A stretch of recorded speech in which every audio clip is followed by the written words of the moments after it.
ਮੋਗਾ ਦੇ ਪਿੰਡ ਕੋਕਰੀ ਕਲਾਂ ਵਿੱਚ ਕਾਂਗਰਸੀਆਂ ਨੇ ਸਿਆਸੀ ਸ਼ਹਿ ਤੇ ਪਿੰਡ ਵਾਸੀਆਂ ਨੂੰ ਬਿਨਾਂ ਸੂਚਿਤ ਕੀਤੇ ਕਮਰੇ ਦੇ ਵਿੱਚ ਕਰਵਾਈ ਕੋਆਪਰੇਟਿਵ ਸੁਸਾਇਟੀ ਦੀ ਚੋਣ। ਬੀਤੀ ਦਿਨ ਮੋਗਾ ਦੇ ਪਿੰਡ ਕੋਕਰੀ ਕਲਾਂ ਦੀ ਕੋਆਪਰੇਟਿਵ ਦੀ ਚੋਣ ਕਾਂਗਰਸੀ ਆਗੂਆਂ ਦੀ ਛਹਿ ਤੇ ਪਿੰਡ ਵਾਸੀਆਂ ਨੂੰ ਬਿਨਾਂ ਸੂਚਿਤ ਕੀਤੇ ਕਮਰੇ ਵਿੱਚ ਕਰਵਾ ਦਿੱਤੀ। ਕੁਝ ਦਿਨਾਂ ਬਾਅਦ ਐਲਾਨ ਕਰ ਦਿੱਤਾ ਗਿਆ। ਅੰਦਰ ਖਾਤੇ ਕੀਤੀ ਗਈ ਸੁਸਾਇਟੀ ਦੀ ਚੋਣ ਨੂੰ ਲੈ ਕੇ ਪਿੰਡ ਵਾਸੀਆਂ ਨੇ ਇਕੱਠੇ ਹੋ ਕੇ ਚੁਣੀ ਗਈ ਕਮੇਟੀ ਅਤੇ ਸਬੰਧਤ ਅਧਿਕਾਰੀਆਂ ਦੇ ਖਿਲਾਫ ਜ਼ੋਰਦਾਰ ਨਾਅਰੇਬਾਜ਼ੀ ਕੀਤੀ। ਸੁਸਾਇਟੀ ਦੀ ਚੋਣ ਨੂੰ ਲੈ ਕੇ ਅੱਜ ਪਿੰਡ ਵਾਸੀਆਂ ਨੇ ਪਿੰਡ ਦਾ ਭਰਮਾ ਇਕੱਠ ਕਰਕੇ ਕੀਤਾ ਔਰ ਚੋਣ ਨੂੰ ਰੱਦ ਕਰਨ ਦੀ ਮੰਗ ਕਰਦਿਆਂ ਕਿਹਾ ਕਿ ਉਹਨਾਂ ਸੁਸਾਇਟੀ ਕਿਸਾਨਾਂ ਦੀ ਆਪਣੀ ਸੁਸਾਇਟੀ ਹੈ, ਇਸ ਵਿੱਚ ਕਿਸੇ ਵੀ ਪਾਰਟੀ ਦੀ ਦਖਲਅੰਦਾਜ਼ੀ ਬਰਦਾਸ਼ਤ ਨਹੀਂ ਕੀਤੀ ਜਾਵੇਗੀ। ਔਰ ਇਸ ਮੌਕੇ ਤੇ ਇਕਬਾਲ ਸਿੰਘ ਨੇ ਕਿਹਾ ਕਿ ਜੋ ਕਾਰਵਾਈ ਕੀਤੀ ਗਈ ਹੈ ਉਸ ਬਾਰੇ ਕਿਸੇ ਵੀ ਪਿੰਡ ਵਾਸੀ ਨੂੰ ਸੂਚਿਤ ਨਹੀਂ ਕੀਤਾ ਗਿਆ। ਇਹ ਦਫ਼ਤਰ ਵਿੱਚ ਬੰਦ ਕਮਰੇ ਵਿੱਚ ਬੈਠ ਕੇ 11 ਬੰਦਿਆਂ ਦੀ ਚੋਣ ਕਰਕੇ ਐਲਾਨ ਕਰ ਦਿੱਤਾ ਗਿਆ ਹੈ ਕਿ 22 ਤਾਰੀਖ ਨੂੰ ਪਿੰਡ ਵਿੱਚ ਸੁਸਾਇਟੀ ਦੀ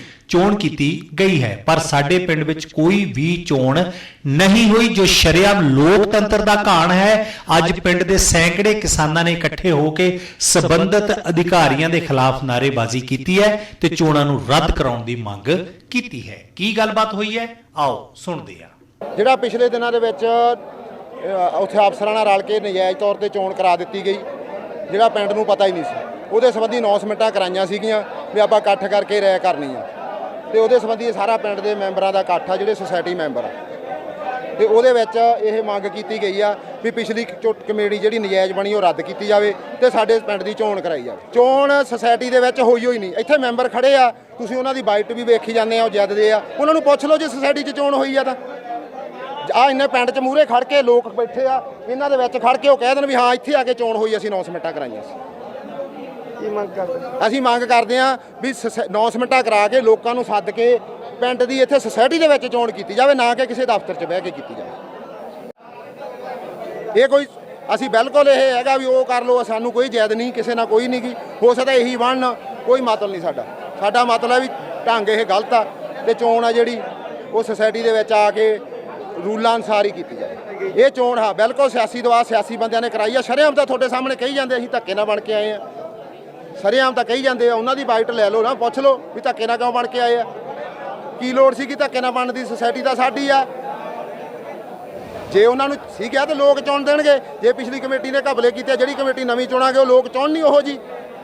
ਲੋਕ ਦੋ ਬੰਦੇ ਕਹਿੰਦੇ ਆ ਘਪਲੇ ਹੋਏ ਆ, ਤੇ ਬਾਕੀ ਜੇ ਲੋਕਾਂ ਨੂੰ ਹੈਗਾ ਵੀ ਘਪਲੇ ਹੋਏ ਆ ਤੇ ਉਹ ਨਵੇਂ ਚੋਣ ਕਰ ਦੇਣਗੇ, ਨਵੇਂ ਬੰਦੇ ਚੁਣ ਦੇਣਗੇ। ਪੰਜਾਬ ਚੰਡੀਗੜ੍ਹ ਜੀ ਦੇ ਹਦਾਇਤਾਂ ਦੇ ਮੁਤਾਬਕ ਹੋਈ ਹੈ। ਅਤੇ ਇਸ ਤੋਂ ਇਲਾਵਾ ਜਿਹੜੀ ਮੇਰੇ ਕੋਲ ਗਾਈਡਲਾਈਨ ਹੈ ਮਾਨਯੋਗ ਹਾਈ ਕੋਰਟ ਦੀ, ਹਾਂਜੀ, ਉਹਦੇ ਮੁਤਾਬਕ ਨਵੀਂ ਗਾਈਡਲਾਈਨਸ ਆਈ ਸੀ। ਗਾਈਡਲਾਈਨ ਵਿੱਚ ਜਿਹੜੀ ਸੋਧ ਕੀਤੀ ਗਈ ਹੈ ਉਹ ਵੀ ਅਸੀਂ ਇਹਦੇ ਵਿੱਚ ਮੈਂਸ਼ਨ ਕੀਤੀ ਹੈ ਵੀ ਪਹਿਲਾਂ ਜਿਹੜਾ ਸਾਡਾ ਸਮਾਂ ਸੀਗਾ ਉਹ 17 ਦਿਨ ਦਾ ਹੁੰਦਾ ਸੀ, ਸਮਾਂ ਵਿਰਸੇ ਤੋਂ 17 ਦਿਨ ਦਾ।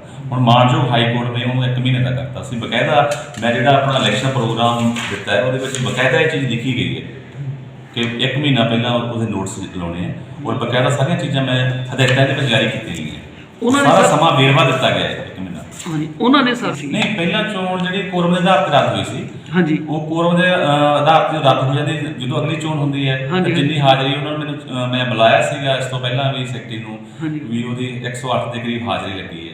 ਉਹ ਕੋਰਮ ਦੇ ਆਧਾਰ ਕੋਰਮ ਦੀ ਕੋਈ ਜ਼ਰੂਰਤ ਨਹੀਂ ਹੁੰਦੀ, ਇਸ ਕਰਕੇ ਪਹਿਲਾਂ ਕੋਰਮ ਦੇ ਆਧਾਰ 'ਤੇ ਹੋਈ ਸੀ ਉਦੋਂ 2 ਸਾਲ ਪਹਿਲਾਂ। ਉਸ ਤੋਂ ਬਾਅਦ ਮਤਲਬ ਇਹ ਜਿਹੜੀ ਹੋਈ ਚੋਣ ਨੂੰ ਕੋਰਮ ਦੀ ਜ਼ਰੂਰਤ ਨਹੀਂ ਹੁੰਦੀ। ਤੇ ਆਹ ਦੇਖੋ ਨਾ ਸਾਡੇ ਕੋਲ ਚੋਣ ਪ੍ਰੋਗਰਾਮ ਜਿਹੜਾ ਮਾਨਯੋਗ ਹਾਈ ਕੋਰਟ ਦੇ ਹਦਾਇਤਾਂ ਦੇ ਮੁਤਾਬਕ ਹੈ। ਹਾਂਜੀ ਹਾਂਜੀ, ਇਹਦੇ ਮੁਤਾਬਕ ਹੀ ਜੋ ਸਾਡੇ ਕੋਲ ਆਇਆ ਨਵੇਂ ਸਿਰੇ ਚੋਣ ਪ੍ਰੋਗਰਾਮ ਚੋਣ ਮੈਨੇਜਰ ਸ਼੍ਰੀ ਲਾਭਰੀ ਜੀ ਨੇ ਭੇਜਿਆ ਸਾਡੇ ਕੋਲ, ਤੇ ਬਕਾਇਦਾ ਸੀ ਉਹਦੇ ਰਿਗਾਰਡਿੰਗ ਚੋਣ ਦੇਖੋ ਬਿਲਕੁਲ ਸਿਆਸੀ, ਦੇਖੋ ਵੀ ਇੱਥੇ ਸਾਡੇ ਤੇ ਕੋਈ ਸਿਆਸੀ ਦਬਾਅ ਨਹੀਂ ਹੈ। ਅਸੀਂ ਇਸ ਤੋਂ ਪਹਿਲਾਂ ਕਿੰਨੀਆਂ ਚੋਣਾਂ ਹੋ ਚੁੱਕੀਆਂ, ਹਾਂਜੀ ਹਾਂਜੀ, ਬਿਲਕੁਲ ਪ੍ਰੋਪਰ ਹੁੰਦੀਆਂ, ਲੋਕਤੰਤਰ ਤਰੀਕੇ ਨਾਲ ਹੁੰਦੀਆਂ। ਮਾਨਯੋਗ ਹਾਈ ਕੋਰਟ ਦੀਆਂ ਨਵੀਆਂ ਸੋਧਾਂ ਹੋਈਆਂ ਨਹੀਂ ਜੀ, ਚੋਣ ਕੋਈ ਨਹੀਂ ਹੋਈ, ਨਾ ਸਾਨੂੰ ਪਤਾ ਵਾ, ਵੈਸੇ ਕਿਸੇ ਨੂੰ ਨਹੀਂ ਪਤਾ। ਇੰਨੇ ਬੰਦੇ ਖੜੇ ਪਿੰਡ 'ਚ ਵੀ ਪੁੱਛ ਸਕਦੇ ਆ, ਕੋਈ ਇਹ ਪਤਾ ਨਹੀਂ ਕਿਸ ਤਰ੍ਹਾਂ ਸਿਆਸੀ ਦਬਾਅ 'ਤੇ ਹੋਈ, ਕਿਸ ਤਰ੍ਹਾਂ ਚੁਣੀ ਗਈ ਹੈ ਇਹ ਕਮੇਟੀ। ਹਜੇ ਖੁੱਲ੍ਹ ਕੇ ਬਾਹਰ ਵੀ ਨਹੀਂ ਆਈ, ਹੁਣ ਪਤਾ ਲੱਗਦਾ ਵਾ ਸਾਰਿਆਂ ਤੋਂ ਵੀ ਇਹ ਬਣ ਗਈ ਆ, ਪਰ ਅਸੀਂ ਚਾਹੁੰਦੇ ਹੀ ਨਹੀਂ ਸਾਰਾ ਪਿੰਡ ਵੀ ਇਹਨਾਂ ਗੱਲਾਂ 'ਚ ਪਈਏ ਕੋਈ ਸਿਆਸੀ ਤੌਰ 'ਤੇ। ਕੱਲ੍ਹ ਨੂੰ ਹੋਰ ਦੂਜੀ ਪਾਰਟੀ ਬਣਾਊਗੀ, ਵੀ ਸਾਰੇ ਨਗਰ ਪੰਚਾਇਤ ਦੇ ਇਕੱਠੀ ਕਰਕੇ ਸਮੁੱਚੇ ਪਿੰਡ 'ਚੋਂ ਭਾਵੇਂ ਬਹਿ ਕੇ ਸਰਬਸੰਮਤੀ ਨਾਲ ਬੰਦੇ ਚੁਣ ਲੈਣ, ਸਾਨੂੰ ਕੋਈ ਇਤਰਾਜ਼ ਨਹੀਂ। ਕੰਮ ਵਾਲੇ ਬੰਦੇ ਹੋਣ, ਜਿਹੜੇ ਸਾਡੀ ਸੁਸਾਇਟੀ ਬਾਰੇ ਜਾਣਦੇ ਹੋਣ, ਸੰਦਾਂ ਬਾਰੇ ਜਾਣਦੇ ਹੋਣ, ਟਾਈਮ ਕੱਢਦੇ ਹੋਣ, ਕਿਉਂਕਿ ਸਾਡੀ ਜਿਹੜੀ ਸੁਸਾਇਟੀ ਆ ਪੰਜਾਬ 'ਚ ਨੰਬਰ 'ਚ ਆਈ ਵੀ ਹੈ, 1 ਨੰਬਰ 'ਚ। ਇਹਨੂੰ ਅਸੀਂ ਆਈ ਚਲਾਉਣਾ ਚਾਹੁੰਦੇ ਹਾਂ। ਇਹ ਕੱਲ੍ਹ ਨੂੰ ਸਾਡਾ ਬਹੁਤ ਸਹੂਲਤਾਂ ਜ਼ਿਆਦਾ ਕਿਸਾਨਾਂ ਨੂੰ, ਸਾਡੇ ਪਿੰਡ ਨੂੰ ਆਸੇ-ਪਾਸੇ ਪਿੰਡਾਂ ਨੂੰ ਵੀ ਹਰੇਕ ਚੀਜ਼ ਮਿਲਦੀ ਹੈ ਇੱਥੇ। ਅਸੀਂ ਕੁਝ ਦਿਨਾਂ ਤੋਂ ਮੈਨੂੰ ਵਾਲਾਂ ਦੀ ਬੜੀ ਸਮੱਸਿਆ ਸੀ, ਮੇਰੇ ਵਾਲ ਝੜਨੇ ਸ਼ੁਰੂ ਹੋ ਗਏ ਸੀ। ਮੈਨੂੰ ਮੇਰੇ ਦੋਸਤ ਨੇ ਆਇਲ ਫੀ ਰਿਲੀਫ ਵਾਲੇ ਦੱਸਿਆ। ਮੈਂ ਇਹ ਤੇਲ 3 ਕੁ ਮਹੀਨੇ ਲਾਣਾ ਆਪਣੇ ਸਿਰ ਤੇ ਅਪਲਾਈ ਕੀਤਾ।